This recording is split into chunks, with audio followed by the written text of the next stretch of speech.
और जब हरिप्रिया ने कह दिया कि मेरा, तो पूरा विश्व कह रहा है कि मेरा। अब केवल प्रभु प्रभु, ये सब भिखारी है, स्वार्थ के भिखारी। कौन मेरे को साथ देगा? कौन? सच्ची बड़ी कृपा होती है जब प्रतिकूलता मिलती है। तब जैसे नेत्रों में पर्दा पड़ जाए तो कुछ दिखाई नहीं देता, पर ऑपरेशन हो जाए तो ठीक दिखाई देता है। ये प्रतिकूलता एक महामहिम ऑपरेशन है। आंख खोल के देखा गया कोई नहीं। परिस्थितियों को नकारात्मक भाव से ना देखा जाए, वो प्रकाश पैदा करने के लिए प्रतिकूलता होती है। ना कोई मित्र है और ना कोई शत्रु है, बस एक भगवान का आश्रय है। ये वो प्रतिकूलता भगवान इसलिए देते हैं कि अंतर में केवल उनका अधिकार रह जाए, दूसरे का नहीं। ये मेरा स्वामी बुलवा रहा है, क्योंकि पहले बुलवाया अनन्य आश्रय के लिए और अब बुलवा रहा है कि देख मेरा दुलार, मैं कहीं भी बैठकर तुझे ऐसे शिखर पर चढ़ा सकता हूं जहां सब वंदना करते हैं। मूकम करोति वाचालम पंगुम लंघयते गिरिम। कभी किसी पर दोषारोपण करके प्रतिकूलता को प्रतिकूलता मत मानना। वो प्रतिकूलता केवल शिखर पर चढ़ाने के लिए होती, ऐसी ऊंचाई पर चढ़ा दी जाती कि आश्चर्य होता है कि कल ये रज हम पैरों से दबा रखे थे, आज ये मुकुट पे कैसे बैठ गई। वो वायु का संयोग, अनुग्रह का संयोग। इसलिए मनुष्य की तो बात क्या, किसी का भी सहारा नहीं लेना अपने आराध्य देव के सिवा। कदम कदम पर, यही तो अनुभव का जीवन तब होता है जब किसी का सहारा नहीं होता। हम चाहे भी सहारा लेना तो कोई बनता नहीं है सहारा, कोई नहीं बनता। उसका कौन सहारा बनता है जिसका संसार में किसी भी गुण से संबंध नहीं है? कौन सहारा बन? कोई नहीं। सच्ची मानिए, बड़ा भ्रम है कि हमारा कोई मित्र है और या हमारा कोई सहयोगी है। इस भ्रम को मिटा दीजिए। सच्चा मित्र केवल एक मात्र आराध्य देव है। ये समझ में आ गया तो छाती फूल जाएगी और चौड़ी छाती करके विश्व में सीम की चाप सके को तासु, बड़ रखवार रमापति जासु। ये हम कृपा की बात कह रहे हैं। कभी किसी को नीचा मत समझना। वो मालिक का एक दिया हुआ पार्ट है। वो उस समय की लीला है केवल। वो कुछ क्षण उसके अभिमान को रौंदने के लिए, वो दैन्यता प्रदान करने के लिए लीला है। इसके बाद ऐसा उठेगा कि कोई छू नहीं सकता। बिल्कुल हृदय में जब प्रतिकूलता बाहर से मिले तो प्रसन्न होना कि अब ऊंचाई पर चढ़ने की सीढ़ी मिल गई और ऐसी ऊंचाई पर चढ़ाया जाएगा। सच्ची आपसे कहते हैं, भगवान के सिवा अगर किसी का सहारा मन में है तो धोखा ही मिलेगा। और जिसे केवल एकमात्र इष्ट का सहारा, उसे बाहर से कोई पहचान नहीं सकता। और वो एक क्षण में इतनी ऊंचाई दे सकते हैं कि जो करोड़ों जन्मों की साधना से नहीं मिल सकती। सच्ची मानना क्योंकि आश्चर्य होता है, ऐसा कैसे हो सकता है? वो कर तुम है, वो अकर तुम है, वो अन्यथा कर तुम है, वो सर्व समर्थ ईश्वर है और ये उसका दास है। दास की उदासी को देखकर हंसना मत, क्योंकि वो उस महान का सेवक है कि जिस दिन नजर घूम गई उस दिन सबकी नजरें वहीं लग जाएंगी जिसको उदासीन भाव से देखा जाता था। हरि प्रताप बल गिनत न काहू, निडर भय सब चेरे। जो वास्तविक भगवत दासत्व की ठसक में आ गए वो निडर हो जाते हैं, उनको काल का भी डर नहीं होता। इसलिए सब तजी तू शरणागति आए, दृढ़ कर चरण गहेरे। शूरदास प्रभु तुम्हारे मिले ते, पाए सुख जू घनेरे। हे प्रभु, आपने मुझे अपना शरणागत बना लिया। अब तो मैं दृढ़ता पूर्वक आपके चरणों को ही पकड़ लिया। सूरदास जी कहते हैं कि हे प्रभु, तुम्हारे मिलने से जो मुझे सुख मिला, मिलने का मतलब आपके चरणों का आश्रय लिया, आपका नाम का आश्रय लिया। बोले ये घनेरा सुख है, घनीभूत, जिसमें दुख का प्रवेश ही नहीं हो सकता। आप बाहरी दुखों को लेकर परेशान रहते हैं। उसने ये कह दिया, उसने ये कह दिया, शरीर रोग से ग्रसित है और व्यवस्थाएं ठीक नहीं, ये सब बाहरी बात है। एक बार तो परीक्षा दे दे और पास हो जा। हर परिस्थिति में प्रभु के प्रियाजू के चरण न भूले, फिर आप परिणाम देख लेना। पाए सुख जो घनेरे, ऐसा घनीभूत सच्चिदानंद सुख इन परलोक, पीछे के पद में था महाप्रभु हरिवंश चंद्र जी ने कहा है, इस लोक में भी परलोक में परम सुख का निश्चित विश्वास करो। इसलिए श्रीपाद कह रहे हैं, ये जो अलमिहि वितर्क जालय, अब ये तर्क वितर्क का जाल छोड़ो। मोह जाल के काटने के लिए भगवत कृपा से सत्संग मिलेगा, उससे विवेक मिलेगा, विवेक से मोह का नाश करो। और उड्डी एवं विहंगा पत वृंदा काननम रुचिरम, वृंदावन में आ जाओ, जितने घंटे वास करो बहुत महान है। जो सप्तपुरियों में आजीवन वास करने से प्राप्त होता है, वो यहां 24 घंटे वास करने से प्राप्त हो जाएगा। ये श्रीपाद ने कहा, एक बार यहां के पुष्प को सूंघ ले प्रसादी, एक बार बिहारी जी से नेत्र मिला ले राधा वल्लभ लाल से, और एक बार इस भूमि में मस्तक रख दे, वो कभी नरक नहीं जाएगा। श्रीपाद कह रहे हैं, और ये बड़े बड़े महानुभाव कह रहे हैं, श्रीधाम वृंदावन की एक कण रज का अगर तुम्हारे शरीर में लग गया है जीवन में कभी, तो यमदूत तुम्हें स्पर्श नहीं कर सकते। ये ब्रजरज, ये वृंदावन रज है, इसकी महिमा कहीं भी रज की महिमा आप नहीं सुनेंगे, लेकिन ये ब्रज रज की महिमा संपूर्ण शास्त्रों में जय घोष को प्राप्त हो रही। फिर वृंदावन रज, ये तो महारानी जी के चरण चिन्हों से युक्त भूमि है, एक से एक प्रेमी महाभागवतों के आंसुओं से भीगी हुई ये भूमि है, ये प्रेम भूमि है, जहां प्रवेश करते ही उद्धव का ज्ञान धूल धूसरित हो गया, जो बृहस्पति के समान ज्ञानी, क्योंकि गुरु अपने शिष्य को समान ज्ञान प्रदान करता है। बृहस्पति जी के शिष्य श्री कृष्ण के मित्र यहां आते ही उनका ज्ञान धूसरित हो गया और प्रेम पिपासु बन गए। पीछे प्रसंग चल रहा था, कस्तरती कस्तरती मायाम, माया से कौन तरता है, कौन तरता है? तो उत्तर हुआ था, यो संगास त्यजति यो महानुभावो सेवते निर्ममो भवति। दो की व्याख्या हुई थी। संगास त्यजति, विषय संग, भोगी पुरुषों का संग, जिनके संग से हमारी मति व्यसन में फंस जाए, गंदे आचरण में फंस जाए, गंदी बातों में फंस जाए, ऐसे लोगों का संग नहीं। जो हमारी आंतरिक वृत्ति प्रभु से विमुख कर दे, प्रियालाल के चिंतन से रहित कर दे, उस वृत्ति का संग नहीं। यह हुआ संगास त्यजति। दूसरा महानुभावम सेवते, महापुरुषों का संग माया से तरने के लिए अमोघ बात है। जिसका अंतिम जन्म होता है उसे संत समागम प्रभु प्रदान करते हैं। यो महानुभावम सेवते, पर महापुरुषों की सेवा में ममता बहुत बड़ी बाधा है, इसलिए निर्ममो भवति। ममता रहित होना अत्यंत आवश्यक है। यह ममता एक ऐसी बड़ी बाधा है कि भगवत कृपा से जो महात्माओं का संग मिलता है, तो ये ममता से बंधन युक्त हुआ मन उनकी अवज्ञा कर देता है, अवहेलना कर देता है। बहुत सूक्ष्म विषय है। जीवन में वो अवहेलना जो तुम्हारी ममता तुम्हें हर कदम नीचे गिराएगी, कभी ऊंचे नहीं उठा सकती। और अगर गुरु की ममता, तो ममता का भी पोषण होता और समता का भी पोषण होता, और प्रियालाल की प्राप्ति में कोई बाधा पहुंचा दे ऐसा पैदा नहीं हुआ। तुम खिलवाड़ समझते हो? गुरु कृपा ही केवलम, भगवान अपनो परण विसार, भगत को पूर्व परण निभाऊं। आज्ञा पर जीवन भस्म कर देना, महत्व अपना मिटा देना, भगवत प्राप्ति के प्रेम रंग में खेलना होता है। खिलवाड़ समझ रखा है।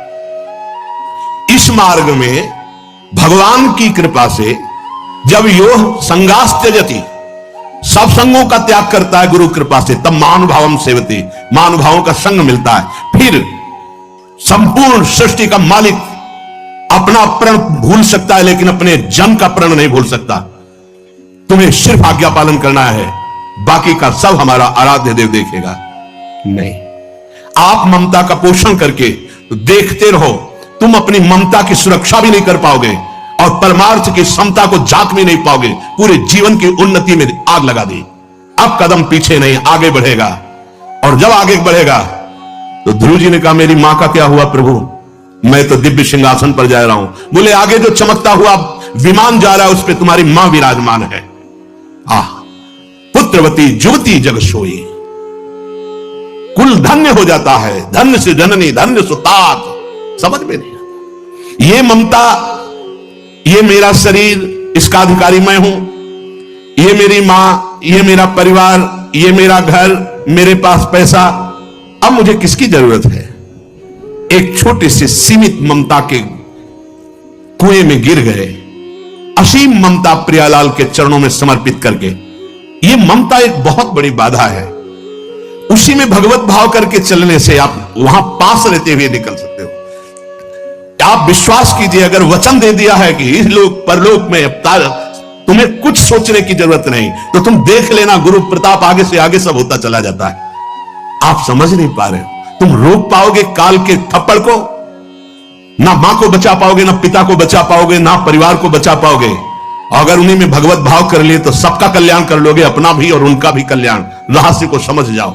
निर्ममो भवति, ये एक ममता, ये मेरा घर, मेरा शरीर, मेरा परिवार, मेरी मां, मेरा पिता, मेरी संबंधी, मेरा मकान, मेरी जमीन, ये महानुभावों का सेवन करने से वंचित कर देता है। नहीं, मेरे गुरुदेव हैं, मेरे जीवन के, मेरे सर्वस्व के अधिकारी हैं, उनके आदेश पर अपना प्राण समर्पित कर दूंगा, उनके आदेश का उल्लंघन नहीं करूंगा। ये हुआ यो महानुभावों सेवते, महापुरुषों का सेवन किया जा रहा है। ये जो माया का बंधन है, इसे गुरुदेव की कृपा कटाक्ष से काटा जाता है। और सही पूछो तो काटना नहीं है, प्रकाश हुआ कि तुमने देख लिया कि कभी बंधा हुआ ही नहीं था। अगर वो गुरु कृपा का प्रकाश ना हो तो चाहे शिव बिरंच सम होई, गुरु बिन भव निधि तरे न कोई। जब आप सतमार्ग में चलते हैं तो कुसंगी जनों का संग दे दिया जाता है। फसल अभी उग रही है, जब फसल काटने का समय आएगा तब शायद तुम देखने लायक नहीं रहोगे और कोई समझ नहीं पाएगा कि फसल क्या। फसल तो शुरू हो गई उगना, प्रतिकूलता की फसल तो शुरू हो गई। अब ऐसी प्रतिकूलता जीवन में आएगी कि फिर तुम्हें त्राहिमाम बोलकर, क्यों, शरणागत का कभी नाश नहीं हो सकता, इसलिए तुम्हारा भी नाश नहीं होगा। तुम्हें लौट करके फिर उसी गली पे चलना होगा। ये भगवत मार्ग का पथिक है, क्योंकि तू भूला हुआ है पर वो भूला हुआ नहीं है। उसे भूल सुधारना आता है। भाग तो कितना भागेगा, जहां भागेगा। एक टांग बढ़ाई मेरे मालिक ने तो ब्रह्मलोक तक छोटा पड़ गया। भाग कितना भागेगा, उसी चरणों के पास ही तुम्हें घसीट के लाएंगे जहां से भागा है। लेकिन समय बर्बाद होगा, तुम्हारे सामने ऐसी परिस्थितियां पैदा होंगी कि त्राहिमाम बोलना पड़ेगा। मत देखो कि वो मौज में है, मौज में नहीं है। अधर्म और अवज्ञा करने वाला कभी उन्नति को प्राप्त नहीं होता। उसकी उन्नति अवनति का मूल कारण बनेगी। इसके रहस्य को समझिए। ममता के बंधन में बंधा हुआ उपासक महापुरुषों का अपमान कर देता है।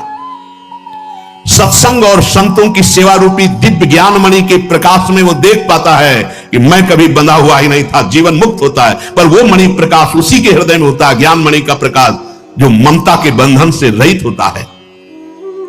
ममता एक अंधकारमयी रात्रि है जिसमें दिखाई ही नहीं देता मुझे क्या करना चाहिए। अंधकार में पहले सत्संग में जाने के लिए भगवान ने थोड़ी ममता कम की, फिर इसके बाद उसे छोड़ दिया। सिद्धांत देखो, अब तुम ममता रहित होकर दिखाओ।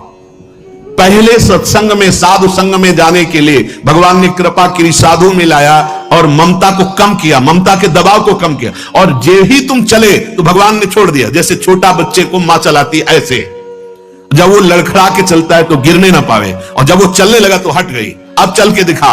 फिर जो ममता का रंग चढ़ा फिर वो नष्ट कर देता है। क्यों?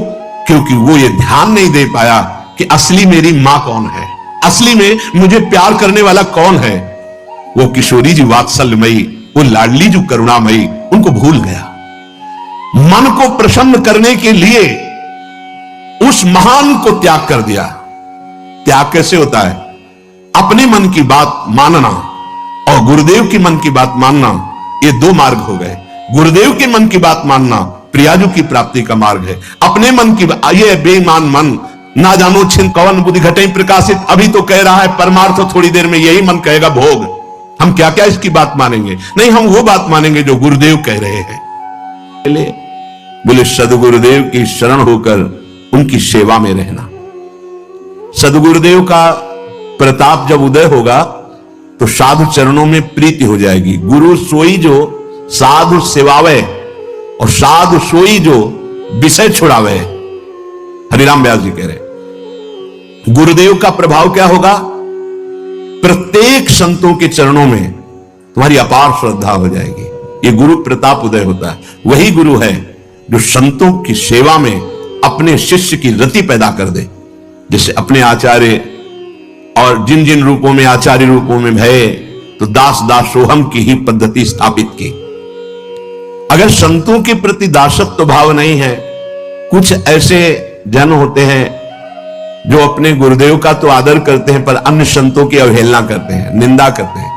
वो ये नहीं समझ पा रहे कि मैं अपने गुरुदेव की ही अवहेलना कर रहा हूं, क्योंकि समस्त हृदयों में गुरुदेव ही विराजमान है।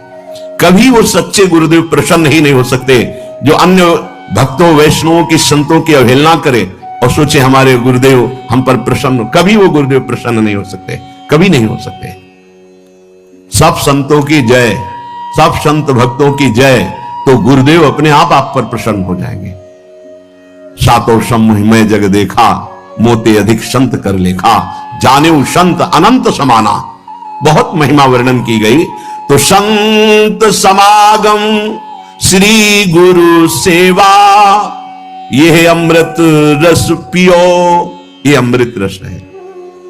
कभी एक क्षण भी जो गुरुदेव के चरणों की सेवा में या संत समागम में व्यतीत किया, वो क्षण तुम्हें इस भव समुद्र से बचा लेगा, निकाल लेगा। विश्वास करो, वो क्षण कभी व्यर्थ नहीं जाएगा जिनकी गुरु सेवा बन गई। बड़े भाग्यशाली जिनको गुरु चरणारविंद की आज्ञा में रहने को मिला।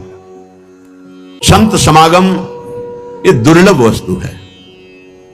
संत समागम, हरिकथा, तुलसी दुर्लभ दोए। अगर रोज हमें संत समागम, सत्संग मिल रहा है, आप बहुत बड़े भाग्यशाली और धनी हैं। सूरदास धनी भाग ताहि को, जो हरि चरणन चित्त दियो। गुरु सेवा, संत समागम, इसका विशेष फल है कि आपका चित्त हा हरि रा राधा, प्रिया प्रीतम के चरणों में निरंतर के लिए जुड़ गया। बड़े भाग्यशाली हैं जो जिह्वा से नाम रटने लगे। ये संत कृपा, गुरु कृपा का फल है। नाम रे मन राधा नाम कही लीजे, राधा नाम कही लीजे, गुरु के वचन अटल करी मानो, साधु समागम कीजे। रे मन राधा नाम कही लीजे, पढ़िए गुनिए भक्ति भागवत, और कहा कथ कीजे, राधा नाम बिन जन्म बाद है, वृथा जीवन कह जीजे। श्री सूरदास जी के, अय मन, बहुत तूने विषय चिंतन किया, बहुत भोगों में भागा, अब राधा नाम का चिंतन कर। सच्ची कह रहे हैं, हृदय की बात कह रहे हैं। मान लीजिए, मान लीजिए बस।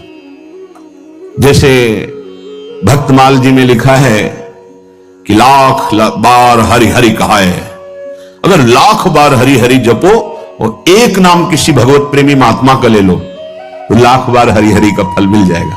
लाख बार हरि हरि हरि हरि हरि ऐसा जपा और एक बार किसी प्रेमी महापुरुष का नाम ले लिया। श्री नागरी दास जी की जय, श्री बिहारिन देव जी की जय, श्री भट्ट देवाचार्य की जय, हरिव्यास देवाचार्य की जय, हरिवंश महाप्रभु की जय, स्वामी हरिदास जी की जय। लाख बार हरि हरि कहे, एक बार हरिदास। जो ही भगवान के किसी प्रेमी भक्त का नाम स्मरण किया, लाख बार हरि हरि कहने का फल मिल जाता है। और समस्त प्रेमियों के हृदय में जहां से प्रेम प्रकाशित होता है, वो हमारी लाडली जो प्रेम दाता है।